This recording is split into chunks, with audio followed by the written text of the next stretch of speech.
Eu quero aproveitar esse tempo dessa noite aqui, da reunião de homens, escola de homens, para termos um tempo de meditação e vamos abordar aqui um assunto de maneira bem prática.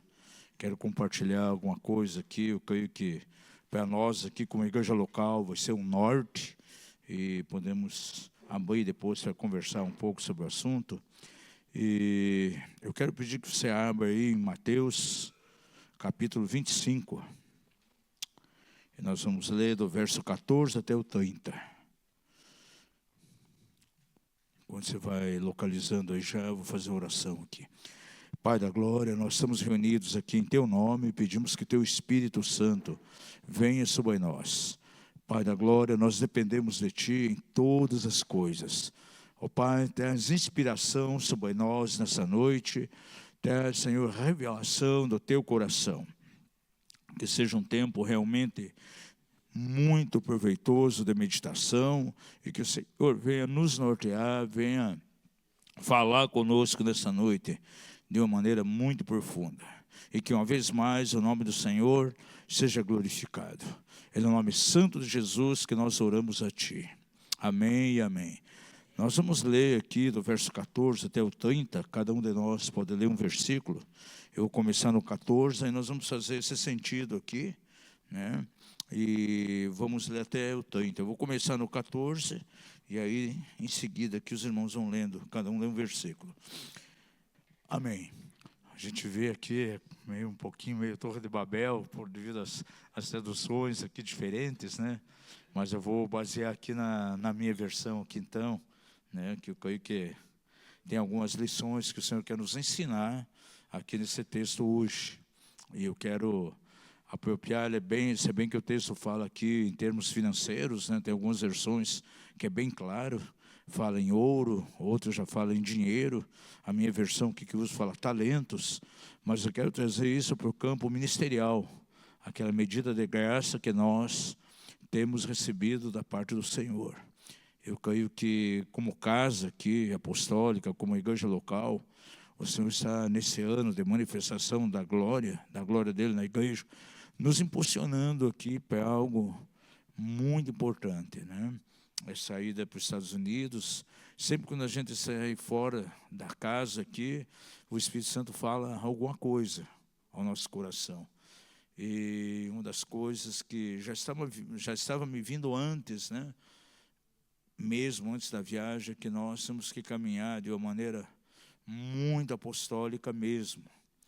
E isso aí veio uma confirmação lá nos Estados Unidos de uma maneira muito forte. Alguns tempos atrás tinha caído um livro nas minhas mãos do Robert Hiller e do Chuck Pierce. Eles são os dois ministérios chaves lá no Kansas, no Glória de Sião. Aí dei uma olhada nesse livro e tal, né? Guardei, comprei ele pelo Amazon, deixei lá no meu notebook ali para uma hora pegar e ler. E novamente agora quando voltei dos Estados Unidos, eu peguei esse livro lá em São Paulo e comprei ele em papel. Disse, eu quero dar uma olhada aqui, né? Chama-se O Despertar da Igreja Apostólica. E vim lendo no avião. O Espírito Santo me chamou a atenção de alguns detalhes, aquilo que eles estão praticando lá no Glória de Sião, algumas coisas que já estavam assim no meu coração há tempo. E me veio muito forte que nós vamos ter que meditar aqui nesse livro aqui. Nós estamos aí num tempo de oração aí através do Google Meet. Foi colocado um propósito até a restauração total da vida da Lígia. E graças a Deus está caminhando bem aí, né, recuperando. Então vai chegar um momento que nós vamos parar com essa reunião e nós vamos colocar uma outra reunião pelo Google Meet, onde nós vamos estudar um pouco sobre esse assunto e vamos tomar por base esse livro. Porque é importante que cada irmão aqui, cada pessoa aqui da igreja, tenha uma mentalidade do que é, na verdade, uma igreja apostólica, porque tem muita gente que faz confusão. E já há algum tempo o corpo de Cristo tem caminhado debaixo do mover do Espírito Santo e Deus tem trazido uma transição, tirando a gente de uma visão pastoral para uma visão completamente apostólica. E é totalmente diferente uma coisa da outra. Então nós vamos ter aí um tempo semanal para estudar dentro do próprio WhatsApp, ou vão fazer pelo Zoom, ou pelo Google Meet, vamos ver como vai ficar mais fácil. E vamos estudar com todos os irmãos que fazem parte da liderança, todos os líderes e co-líderes de célula, todo o ministério de louvor, todas as pessoas do diaconato. Não vai ser algo assim, optativo, sugestivo. Todos terão que participar para ter uma noção de onde nós estamos saindo e para onde nós estamos caminhando. Nós não vamos pedir que cada um compre o livro, porque esse livro só é impresso nos Estados Unidos. Então, a gente vai procurar gravar, fazer um audiolivro, sei lá, ou digitalizar alguma coisa, vamos ler. A única coisa que nós vamos passar para vocês são os diagramas. Tem muitos diagramas que a gente vai estar trabalhando em cima deles. Mas isso é mais para frente, depois de terminar essas salas de oração. Agora, por que eu estou falando isso? Porque nós estamos num tempo de colheita final. E é muito importante como a gente vai mover nos próximos anos. Temos que mover de maneira completamente apostólica.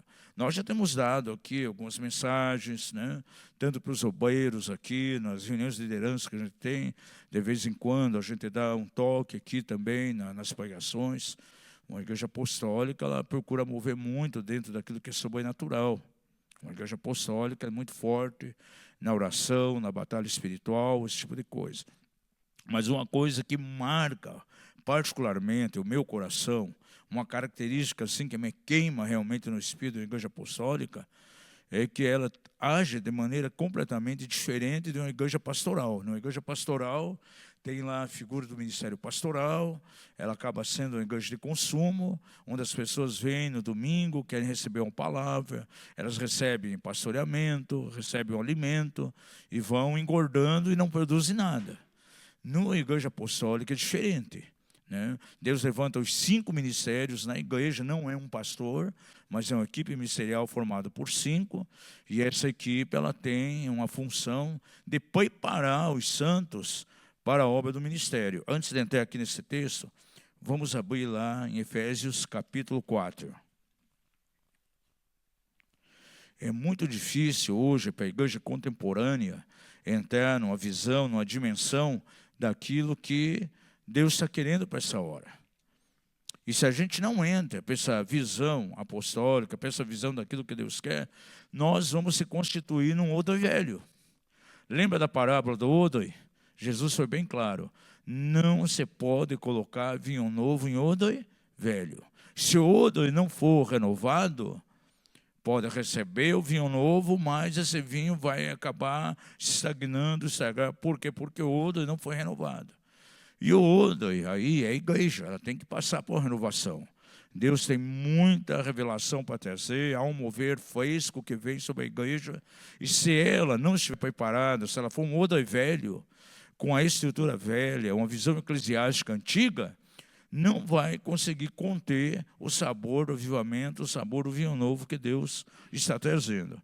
Então, essa palavra aqui de Efésios 4, para mim, ela é muito forte.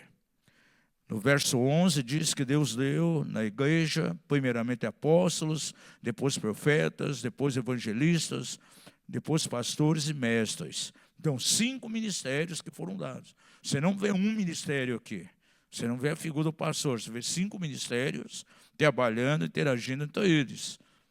Agora, é muito forte quando diz aqui, no verso 14, 13 também, até que todos nós cheguemos à unidade da fé, ao do pleno conhecimento do Filho de Deus, ao estado de homem feito, à medida da estatura da plenitude de Cristo, para que não mais sejamos meninos inconstantes, levados ao redor por todo o vento de doutrina, pela fraudulência dos homens e pela astúcia tendente a maquinações. Agora veja o verso 15 e 16, é muito importante dentro daquilo que quero falar hoje.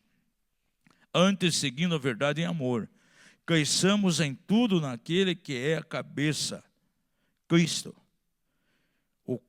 do qual o corpo inteiro bem ajustado e ligado pelo auxílio de todas as juntas, segundo a justa operação de cada parte, efetua o seu crescimento para edificação de si mesmo em amor. Então veja, numa igreja pastoral, o pastor geralmente ele se escabela, ele trabalha, o objetivo dele é edificar a igreja, é aconselhar, é conduzir o rebanho. Numa igreja apostólica, Deus levanta 5 ministérios, e esses 5 ministérios trabalham num sentido qual? Aperfeiçoar os santos para a obra do ministério. Quem faz a obra? Não é um pastor, não é um homem. E nem tampouco os 5 ministérios estão ali. Quem faz a obra é o corpo. E esses ministérios, eles existem simplesmente para quê? Para aperfeiçoar. Então, a igreja apostólica em si, ela acaba sendo um campo de treinamento, para que as pessoas sejam treinadas para desenvolver o ministério de Cristo dentro da igreja. E Paulo diz que cada um aqui recebe uma justa operação, segundo a justa operação de cada parte. E esse assunto aqui me traz imediatamente para dentro aqui da parábola dos talentos. Hoje passei a manhã toda meditando aqui, basicamente, a manhã toda, em cima de Mateus 25. Tirei alguns princípios aqui que eu creio que é importante para a obra de Deus, para a obra local, é importante para nós aqui. E encontrei 8 lições aqui tremendas aqui nesse texto que nós acabamos de ler, que tem muito a ver com a nossa caminhada aqui como igreja local.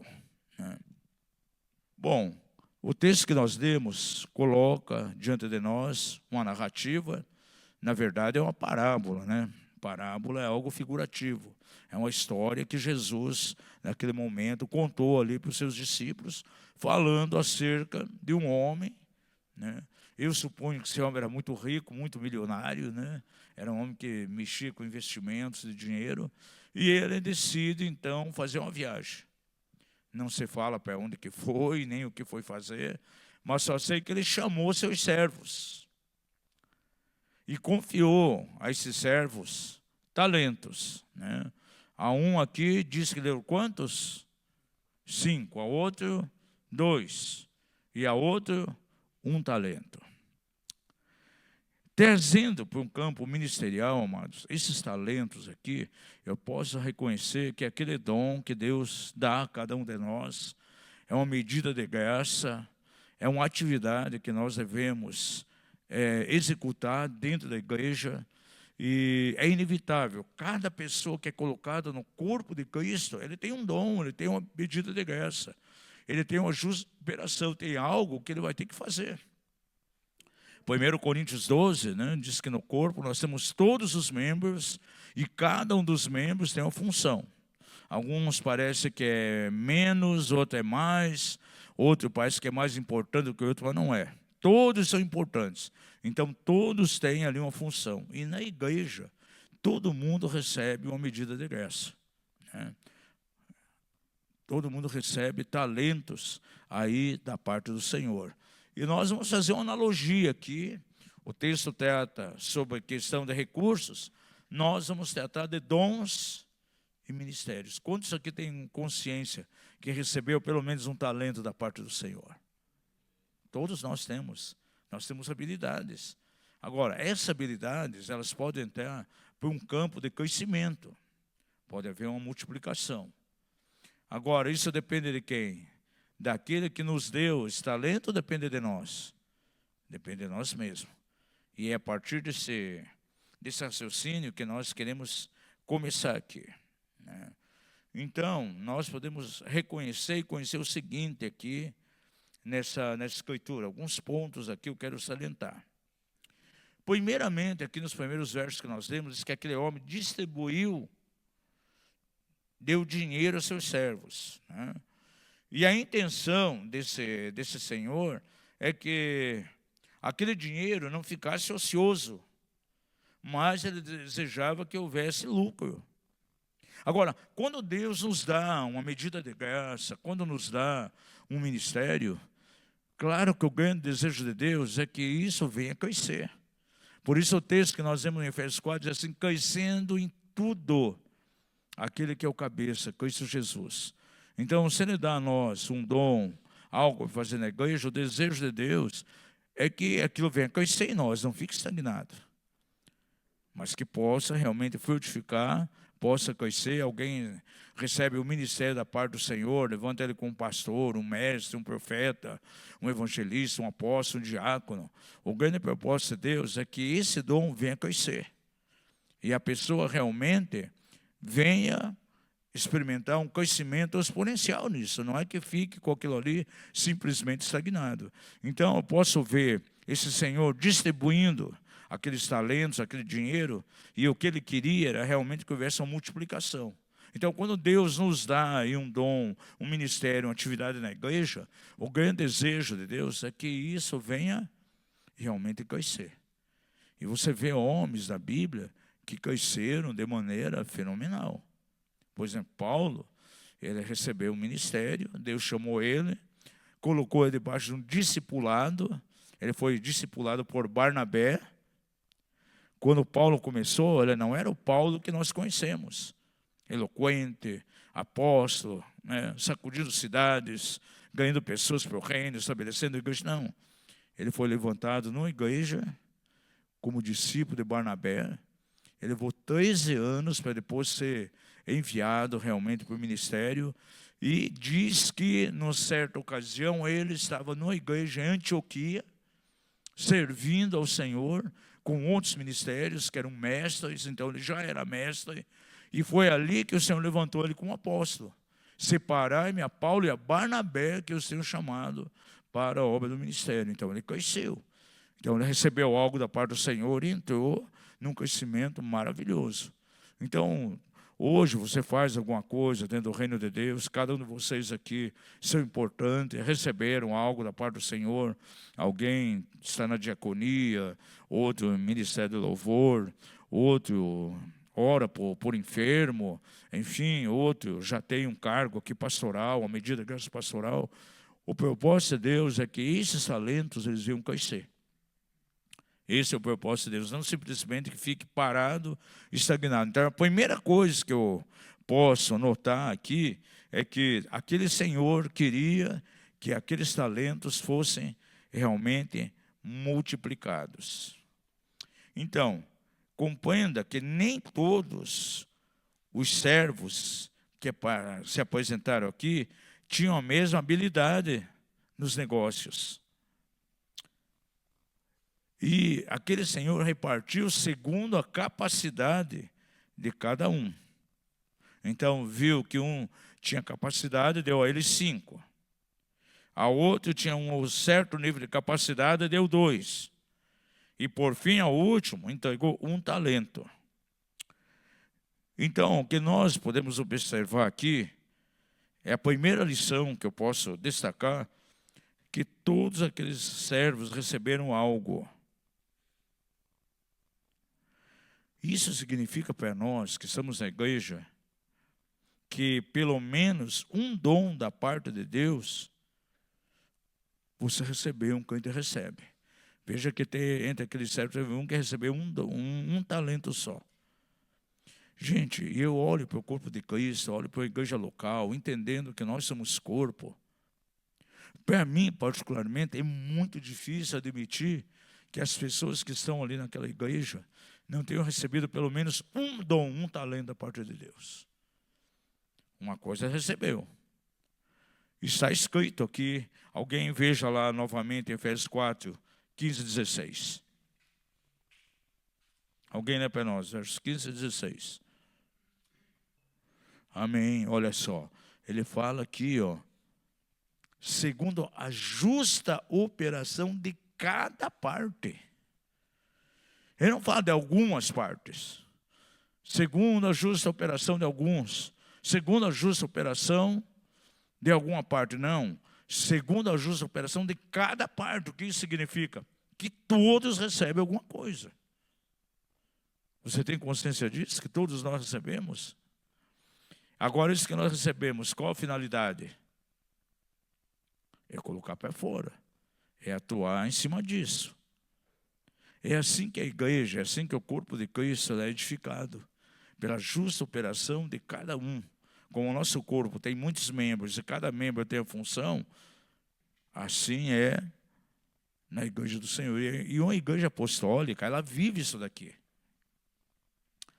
Uma igreja apostólica não é uma igreja de consumo. O que nós temos hoje, muitas vezes, são igrejas que são igrejas de consumo. É como se fosse um grande supermercado. E nós temos uma variedade muito grande de denominações hoje para todo gosto. Ah, não, eu gosto de um culto mais tradicional, então eu vou lá para uma presbiteriana. Ah, não, eu gosto de um negócio mais underground aí, então eu procuro outro tipo de igreja, né? E você sai de casa para ir no supermercado, porque nós temos muitos aqui na cidade. Tem lá Walmart,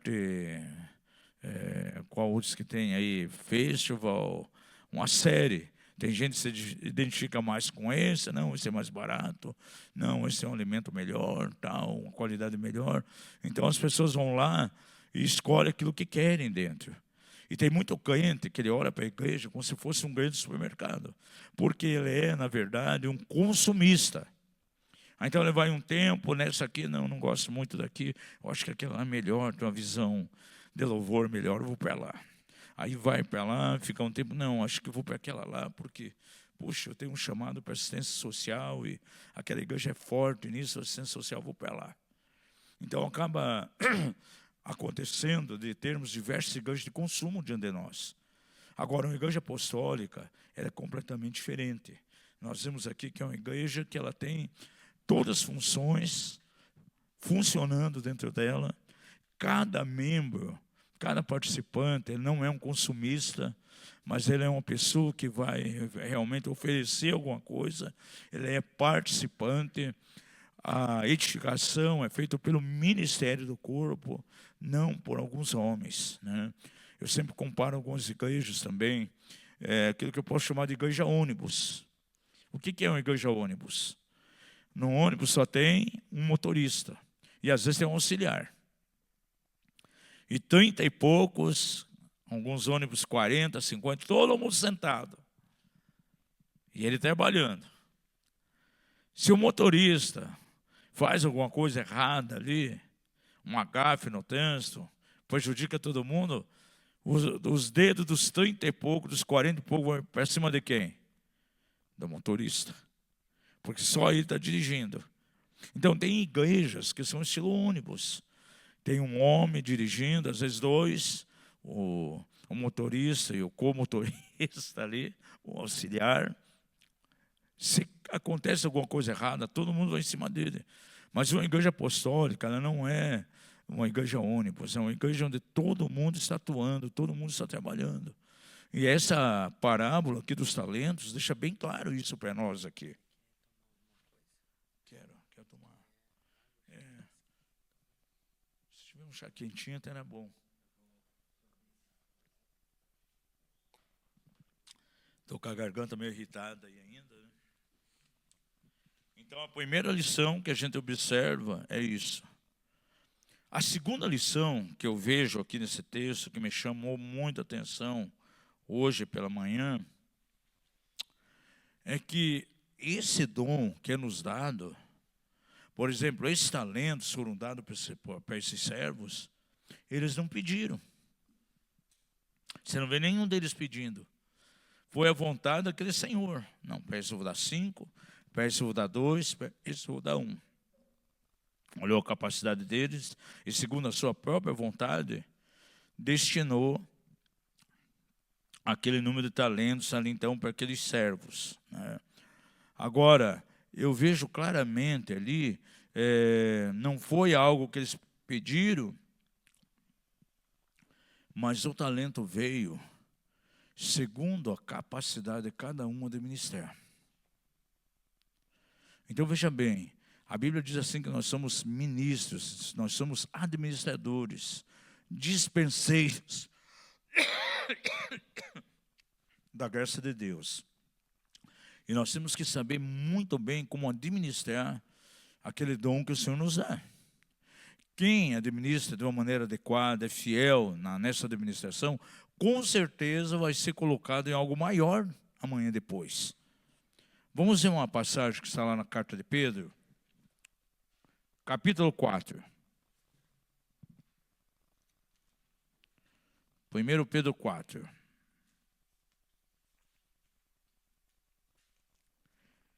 Vamos ver o verso 10 e 11. Alguém lê para nós aí 10 e 11. Então, deixa eu comentar um pouquinho. Servindo uns aos outros conforme o dom que cada um recebeu. Olha, cada um falando novamente aqui.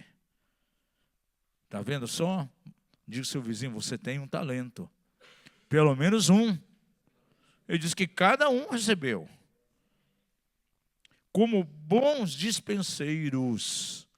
Outra versão diz como bons administradores da multiforme graça de Deus. O que é multiforme? Muitas formas. Então a graça de Deus, ela é imensa, ela tem muitas formas, e uma forma dessa graça dá para esse, outra forma para outro, para outro, para outro.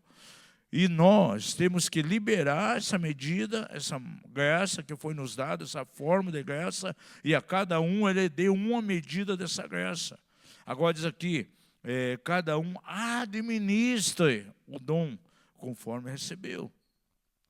Então veja bem, aqueles homens receberam talentos, segundo a capacidade que tinham para administrar. O que recebeu 5, multiplicou, estava com quantos agora? 10. O que recebeu 2, multiplicou, estava com quantos? 4. E o que recebeu 1, enterrou. Não foi um bom administrador. É aquele tipo que recebe um dom e não exerce. Eu já vi pessoas, vai num congresso, em algum lugar, de repente vem uma palavra profética, que Deus está levantando para o ministério de cura. Passa 20 anos e nunca curou ninguém. Gente, tem pessoas, Deus me chamou para o ministério pastoral. Né? Eu fiz um instituto bíblico. Faz 15 anos. Nunca pastoreou ninguém. Deus me chamou para o ministério de cura interior, para libertar pessoas. Faz 10 anos, nunca libertou ninguém. Nem o filho lá que tem um probleminha de depressão, nunca conseguiu libertar. Eu tive um talento que foi totalmente enterrado. Deus me chamou para ser um pregador, pregar o evangelho. Né? Vou ganhar pessoas para Jesus. Nunca ganhou nem o vizinho. É uma questão da administração do dom, gente. A gente tem que colocar em ação. E aqui ficou bem claro, aqui, essa segunda lição. Pedro nos ensina isso de maneira bem clara. Veja agora o verso 11. Não sei se está conseguindo captar aqui o raciocínio que estou querendo transmitir nessa noite. Amém. Você viu? Diversas atividades aqui. Se alguém fale como entregando oráculos de Deus. Se alguém ministra, ministre segundo a força que Deus deu para ministrar. Né? Então, Deus dá uma atividade, uma medida de graça, e nós somos simplesmente administradores. Agora, como que nós vamos administrar isso aí? Esse dom nós vamos administrar de maneira que cresça, que multiplique, 5 para 10, 2 para 4, ou vamos enterrar? É forte essa lição que o texto aqui nos ensina.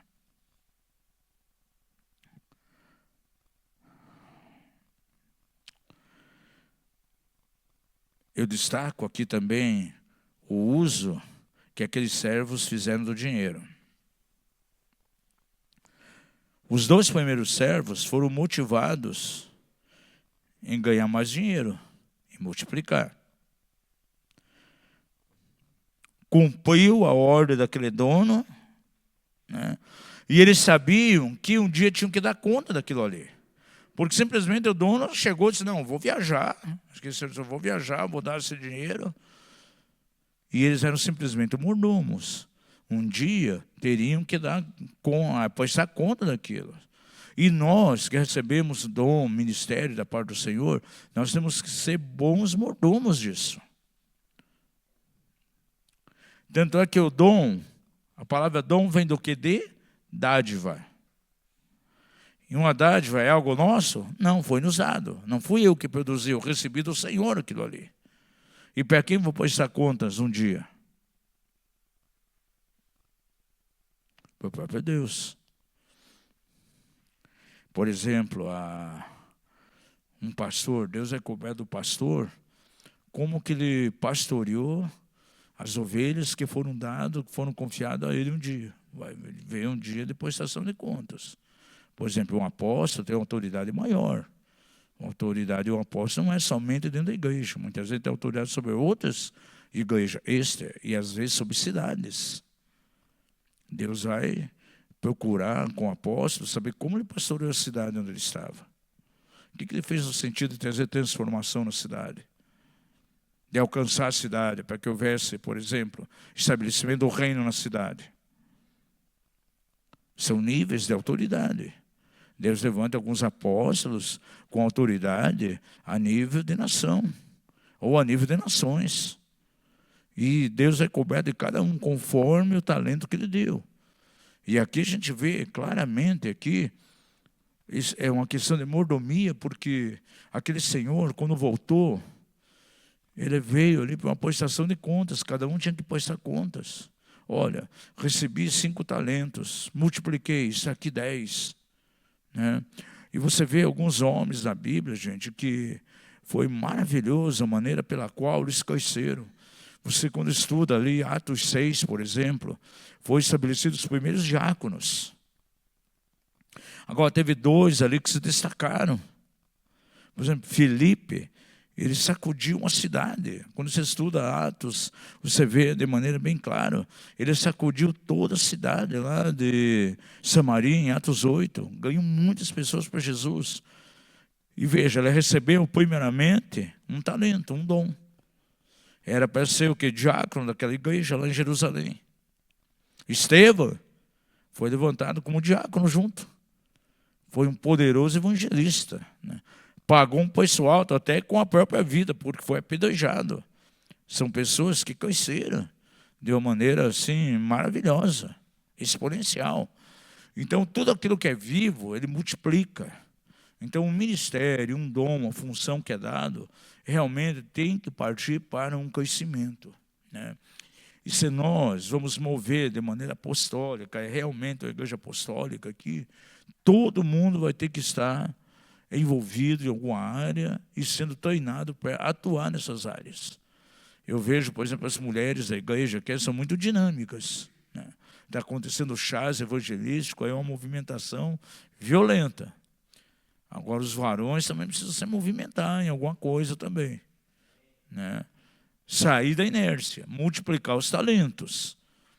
Isso aí é fundamental. E a igreja, ela não é edificada aqui por 4, 5. Ela é edificada pelo ministério. O ministério apostólico, profético, pastoral, o ministério de mestre, né? O evangelista. Eles simplesmente vão treinar.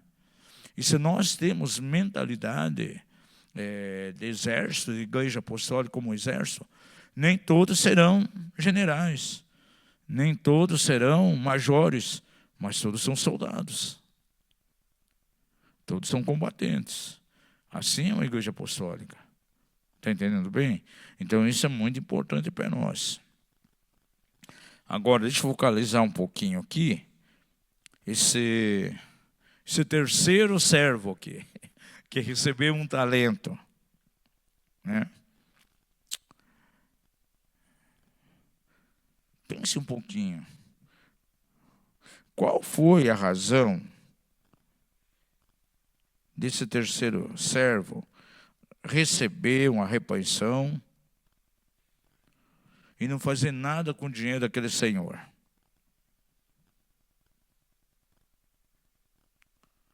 Pense um pouquinho. Os outros correram e multiplicaram. Ele teve medo e enterrou. Um pensamento particular meu, uma das coisas que me vem à mente, é que aquele homem, em vez de correr no sentido de multiplicar aquele talento, ele colocou outras prioridades. O que estava no coração do que recebeu 5,2 era prioritário para eles multiplicar, sabendo que aquele senhor viria e diz, não, quero multiplicar aquilo que a gente recebeu. Mas esse que recebeu tinha outras prioridades, que para ele era mais importante que multiplicar aquilo. Era mais importante algumas coisas do que ele trazer um contentamento e alegria àquele Senhor. E quantas vezes pessoas que recebem um talento, um dom, não multiplica, porque muitas vezes coloca outras prioridades, que não é realmente o reino de Deus. A Bíblia diz assim, aquele que pega no arado, não olhe para trás. E a gente vê, muitas vezes no meio da igreja, eu particularmente, né, quase 50 anos de caminhada com o Senhor, eu já ouvi sentenças, frases na boca de pessoas, mais ou menos assim. E pessoas que você sabia que tinham um dom, tinham uma chamada de Deus, tinham um ministério. Eu disse, puxa, agora eu tenho que me empenhar, estou com um cargo novo na empresa, eu tenho que trabalhar bastante, ficar folgado economicamente, tem algumas coisas que eu preciso fazer. Aí depois que eu conseguir isso, quero me dedicar na obra. Quero me dedicar na obra de Deus. Teve alguém lá, poxa, casei agora, né? Aí vai um tempo aí para ajustar o casamento, depois eu quero trabalhar na obra. Aí chegou outro, puxa, assim que eu me aposentar, eu quero ser um frutífero na obra de Deus. Aí muitas vezes morre antes de se aposentar. Sempre colocando uma excusa, sempre colocando a desculpa. Pois é, eu estou com 2 filhos bem pequenos. Aí quando eles tiverem lá 15 anos, um vai ter 15 ou 18, e aí, puxa, eu vou me jogar na obra, né? Eu quero ministrar a libertação, quero fazer aconselhamento, eu quero evangelizar, quero pregar a palavra, quero ajudar na igreja. Gente, são as desculpas que vêm. E o talento fica parado. Puxa, eu sei que tenho que fazer isso, mas sabe, agora não dá, eu tenho que... Estou fazendo uma faculdade nova aí, tenho que ganhar mais aí, sabe? Eu já fiz 2 faculdades, mas quero fazer uma 3ª. Isso aí vai me abrir um campo maior. E o desenvolvimento do talento, ele vai ficando para trás. Gente, quando eu, no início da minha conversão, se tinha uma ideia assim, até um pouco diferente, né? Para mim foi pregado muitas vezes, olha, Jesus já vai voltar, você não precisa estudar.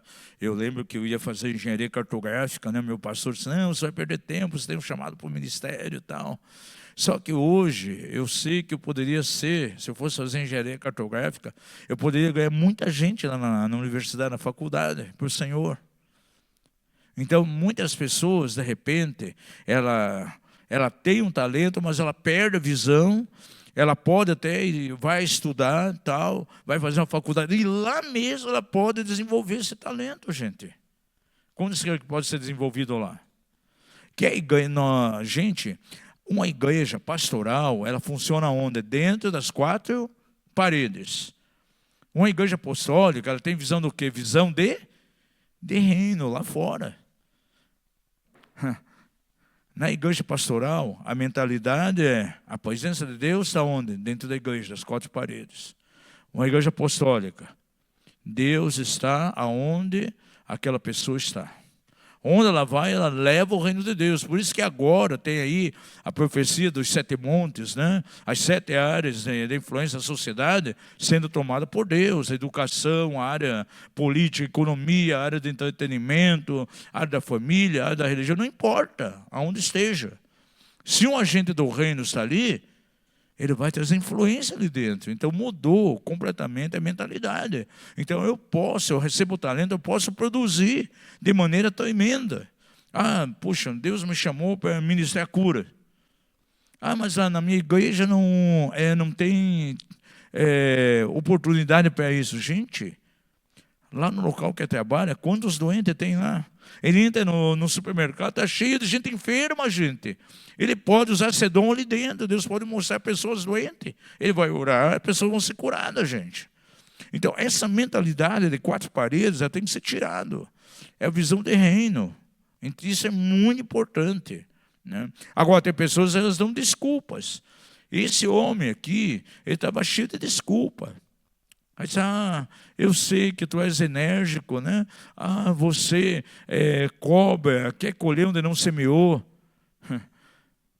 E você vê a declaração daquele Senhor, para os que multiplicaram, servo bom e fiel, entra no gozo do seu Senhor.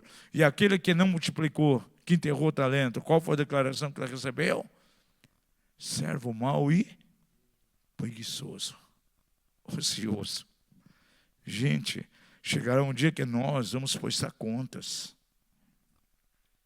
Eu sempre falo que o meu ministério começou evangelizando a favela, lá no Inferninho.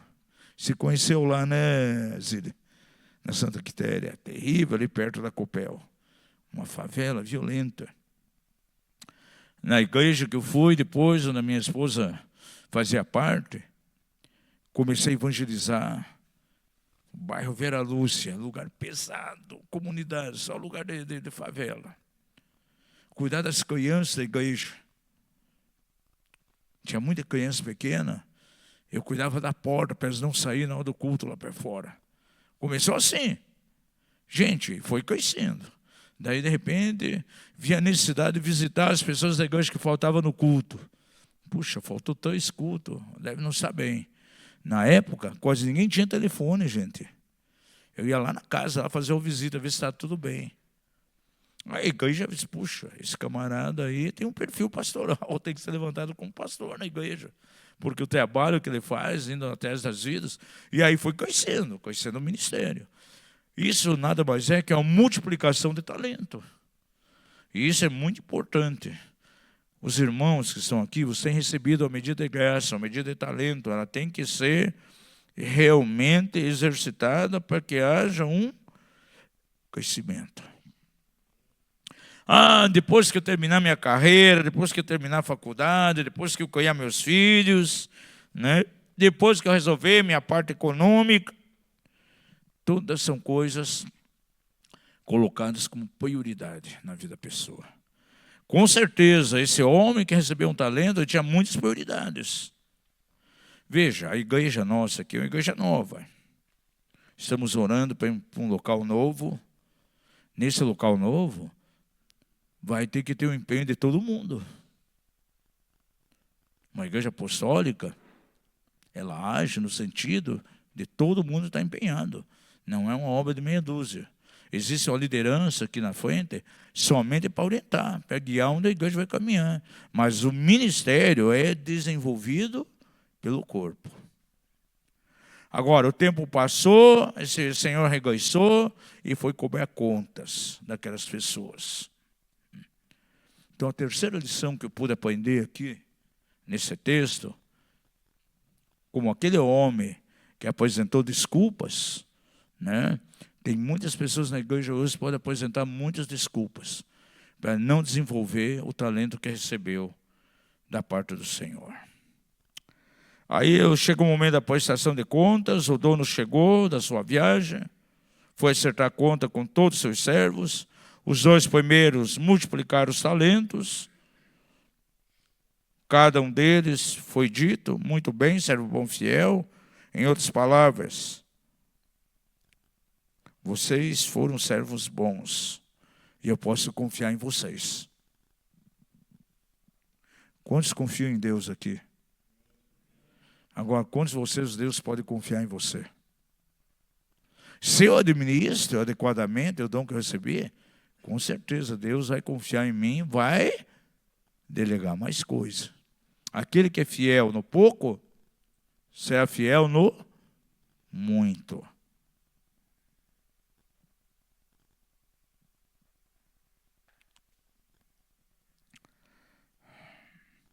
Por outro lado, esse terceiro servo, que não havia produzido, o Senhor o repreendeu duramente e expulsou para a obscuridade e disse-lhe, servo mau e preguiçoso.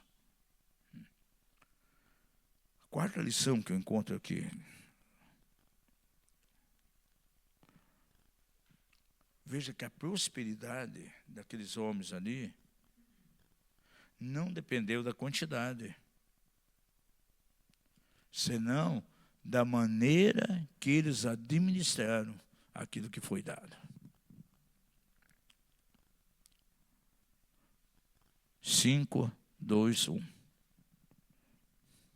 A chave aqui não foi a quantidade que cada um recebeu, mas sim a maneira como administrou. Por isso a palavra diz, cada um administra o dom conforme recebeu da parte do Senhor. O que pesa aí, amados, não é a quantidade que nós recebemos, mas a maneira pela qual nós administramos aquilo que Deus nos deu. Tem pessoas que recebem a medida de graça, de repente ele começa a atuar naquilo, amanhã depois cai por anonimato. E aqui tem um princípio que é dado: aquele que tem e administra, a ele será dado o que mais. Agora, aquele que não administra, até aquilo que ele tem, lhe será tirado. O único talento que não administrou foi tirado. Agora, uma pessoa pode perder o dom? Pode perder ou não? Deus não vai arrancar o dom da pessoa, mas ele pode negligenciar e não operar naquele dom. Isso aconteceu com Timóteo. Ele recebeu um dom de evangelismo e de repente estava enterrando. Paulo teve que exortar ele: olha, avives o dom que é em ti, o qual te foi dado com a imposição das minhas mãos. Deus usou Paulo lá para impartir um dom. Outra ocasião, o Senhor fala com ele através de Paulo: exercita aí o ministério que te foi dado pela imposição de mãos do presbitério. Deus usou o presbitério para delegar uma medida de graça para Timóteo, mas ele estava lá tímido, estava enterrando.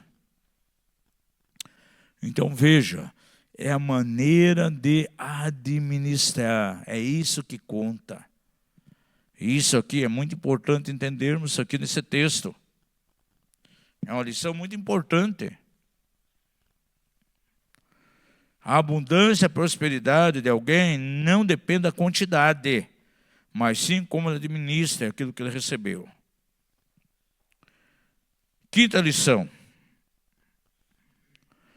uma boa administração atrai novos recursos. Servo bom e fiel, né? Receberam um elogio da parte do Senhor. O que recebeu um talento? Servo mau, preguiçoso. Tirou aquele que ele tinha e deu a quem? Aquele que tinha produzido. Diga ao seu vizinho: aquele que produz, abre as portas para receber mais. É um princípio que nós encontramos aqui, gente. Que coisa maravilhosa. Uma boa administração vai atrair novos recursos. Uma má administração leva a pobreza, tira até aquilo que nós temos. Filipe administrou muito bem, por isso recebeu um ministério tremendo de evangelismo. Veja, aquele talento que esse homem tinha, um só, foi tirado dele e dado para o outro que tinha mais. É assim. Diga comigo: uma boa administração faz com que venha mais recursos, atrai mais recursos. Gente, e isso eu posso garantir na parte financeira também. Principalmente irmãos aqui que são empreendedores, que têm empresa. Ou se você é um empregado. Se você tem um senso de administração, vai abrir portas para que haja abundância, para que haja multiplicação. Agora, se você não administra adequadamente o que tem hoje, como Deus vai confiar mais? Alguém administra um montante grande de acordo com aquilo que administra pouco. Você quer ver o que alguém vai fazer com 20 mil reais? Veja como ele age com R$1.000. Você não consegue administrar? Não vai conseguir administrar 10, 20. É algo recíproco. E no ministério a mesma coisa. Deus dá um dom para alguém. Inicialmente, parece uma coisa simples. Na maneira pela qual ele administra e cumpre esse dom, vai abrir porta para que venha algo maior amanhã depois. É assim que você vai medindo. Então é um princípio aqui muito importante.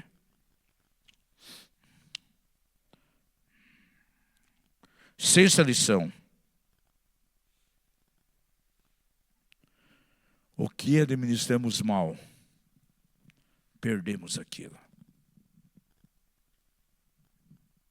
O que recebeu um talento e não administrou, perdeu. Até aquilo que tem lhe será tirado, diz o texto.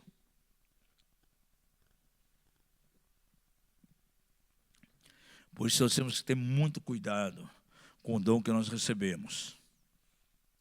Vamos trabalhar em cima dele, vamos multiplicar. Não vamos dar uma de medroso, simplesmente enterrar. Tem evangelista ganhando uma pessoa só para Jesus. E nunca ganhou mais ninguém. Dom que está enterrado. E não uma igreja apostólica, ela tem que entrar por um campo muito forte de ativação. De quando em quando nós fazemos reuniões aqui de ativação. Para o corpo realmente funcionar. Célula, por exemplo. Uma célula não pode morrer, gente. Começa uma célula, é muito negativo se a célula venha a morrer. Não, ela tem que crescer, multiplicar, dali sair mais uma. E dessa célula, de repente, sair duas. O que é vivo, multiplica. Imagine você com a célula no corpo. Se ela deixa de movimentar, se essa célula morre, ela se torna o quê, hein? O que é o câncer? Células mortas, viram um tumor. Porque a célula está em constante movimento. Então, no corpo de Cristo, uma célula, por exemplo, ela tem que multiplicar. Isso é fundamental. Aquilo que tem vida, cresce e multiplica. Agora, se alguém, está com a célula, de repente, enterrar a célula, é um dom que está enterrado, é um talento enterrado. Vamos para frente. 7ª lição. Deus protege, sim, os recursos dos bons administradores. E repreende os maus administradores. Aquilo que eu deixo de fazer, de repente Deus vai levantar outro para fazer. Aquele talento que aquele servo deixou de multiplicar e ganhar, ele tirou dele. E deu para aquele que tinha 2. Porque ia ter capacidade, aquele que tinha 4, porque tinha capacidade de ganhar mais. Se eu deixo de fazer aquilo que o Senhor designou, através da minha pessoa, gente, a obra de Deus não para. Deus vai levantar outra. Judas recebeu um talento? Sim ou não? Recebeu ou não recebeu? Recebeu. Discípulo após Jesus. Fez para fazer as mesmas coisas que os outros fariam. Curar leprosos, ressuscitar mortos, curar doente. Agora, não levou a cabo a multiplicação. Pela iniquidade foi repreendido. Deus levantou outra pessoa no lugar dele, sim ou não? Sim. Levantou Matias no lugar de Judas. A obra de Deus não para, gente. A obra de Deus não é estática. Se de repente eu não exerço o dom que Ele me deu, é um papel importante na igreja, no corpo de Cristo, se negligencio, pode saber amanhã, depois Deus vai levantar outro para fazer. Porque a obra de Deus é estática. Não é estática, ela é movimento. Por isso, quando morre um servo de Deus, a maioria dos ministérios não para. Por exemplo, Henry Bonk faleceu, foi para a glória. Tá aí, Deus levantou Daniel Colenda, um discípulo dele, trabalhando na mesma unção. Morre Cirulo, morreu. Quantos ficaram aí? Multiplicou o dom. E a obra de Deus não parou. Estão fazendo as mesmas obras que ele fez. T.L. Osborne morreu, Oral Roberts, parou a obra de cura? Não, continua. Por quê? Porque a obra de Deus não para.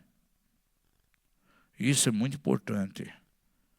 Veja bem, aquilo que eu deixo de fazer, Deus levanta outro para fazer. Se eu negligencio, não multiplico o dom, o talento que eu recebi, é tirado de mim e é dado para outro, gente. Por isso eu bato na tecla lá, do capítulo 4 de Pedro, cada um administra o dom conforme recebeu da parte do Senhor. E a 8ª lição e última lição que eu tiro aqui, Deus não desperdiça os seus recursos. Aquele senhor poderia simplesmente deixar aquele talento que aquele homem, poxa, não multiplicou, deixa para ele. Não, o Senhor não desperdiça. O Senhor pegou aquele senhor pegou e deu para outro. Isso aí nós aprendemos algo muito interessante lá com a multiplicação dos pães. Saciou toda aquela multidão. Depois todo mundo estava farto. O que o Senhor mandou fazer? Juntar tudo aquilo que sobejou. Por quê? Porque Deus não desperdiça de maneira nenhuma aquilo que sobrou. Deus não desperdiça de maneira nenhuma recursos. E nós, amados, quem move de maneira apostólica, tem que ter muita sabedoria de Deus, principalmente ministros, para não perder tempo, não perder recursos financeiros, não perder unção. Eu me propus, até falei com uma pessoa ontem, né? Vou ser bem claro aqui, vou abrir o coração para vocês. Começaram um movimento de oração, mandaram aqui para mim um convite, Ore Curitiba, me chamando, querendo que eu participasse. Aí ontem, eu compartilhei com a pessoa o seguinte: nós trabalhamos com unidade aqui na cidade por anos, oração, fizemos um mapeamento da cidade. E no decorrer dos anos, eu vi tantos ministérios aqui que não querem unidade na cidade. Por exemplo, hoje tem 2 conselhos de pastores na cidade. E que um não vai na reunião do outro. Aí eu olho para isso aí e falo para vocês, tem unidade entre eles? Não. Tem a Marcha para Jesus, fui coordenador aqui 10 anos da marcha. Depois foi passado para outro ministério. Hoje, por exemplo, a Marcha para Jesus acontece todo o 3º domingo de maio. Esses 2 conselhos em divergência. Então, um dos conselhos dirige a marcha, o outro não vai. E os membros daquele conselho vão lá nas suas igrejas e dizem, não vão para a marcha. Aquilo que seria para ser uma exposição de unidade, está tendo unidade? Não. Então, eu não vou num lugar desse. Quem tem uma mentalidade apostólica, uma igreja apostólica, ela vai trabalhar de todos os lados por unidade. Pode haver união, mas não tem unidade. E unidade é diferente de união. Você tem um saco de batatas, as batatas estão todas juntas de dentro. Estão unidas? Estão juntas. Tem unidade entre elas? Não, cada um é um indivíduo. Haverá unidade quando elas foram cozidas, amassadas, formam um purê, uma salada. Se as pessoas, esses ministérios não passam por quebrantamento, gente, eu não vou gastar meu tempo no negócio, no pessoal simplesmente estão se unindo por alguma coisa. Agora, se há unidade, por exemplo, em agosto de 17, vai vir um pessoal do Brasil, vão lá na Vida Plena para um dia de arrependimento. Quantos pecados na igreja brasileira? Segmentos estão sendo sacudidos, e o próprio Deus está permitindo isso. Porque lá em Hebreus 12 diz que seria abalado o céu e a terra, para que aquilo que é inabalável permaneça firme, e aquilo que é abalável seja removido. E Deus está mexendo. está derrubando impérios. A mão do Senhor está agindo aí. Então, quantos escândalos na igreja brasileira? Pelo menos aqui da cidade, 3 segmentos. Dia 17 de agosto, uma reunião onde vai vir pastores do Brasil todo, ministros, apóstolos. Para quê? Para a gente chorar e se arrepender. Porque o pecado de A, o pecado de B, o pecado de C, é pecado nosso. Nós somos corpo, somos igreja. Não adianta simplesmente ficar jogando pedra e não se arrepender. É tempo de se converter dos maus caminhos.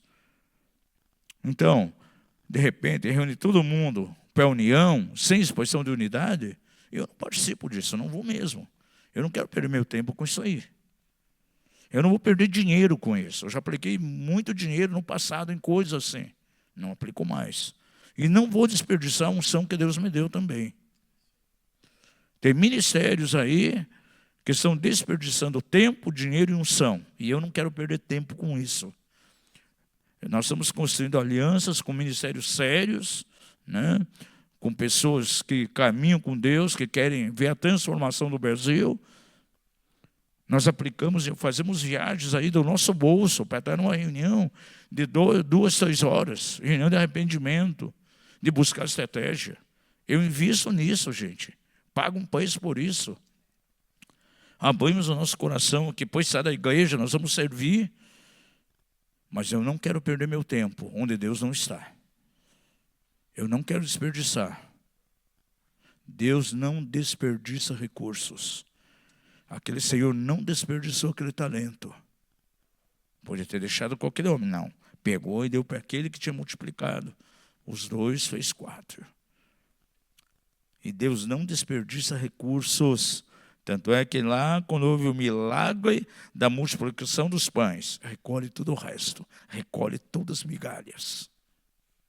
Isso é muito importante. Então, nós temos que mover de uma maneira completamente apostólica. Aquilo que estão buscando unidade, eu quero caminhar. Mas aquilo que é simplesmente união, eu não quero. É muito fácil trazer alguém de fora, né? Vai vir alguém aí, vamos fazer um evento, está todo mundo junto lá, unido, mas sem unidade. Talvez um contra o outro, dando a mão por cima do muro, corações divididos, separados. Que glória vai trazer para dentro da cidade? Nenhuma. João 17 é bem claro.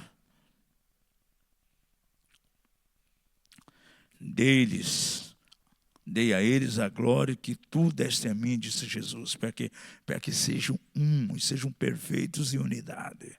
Eu não disse sejam perfeitos em união.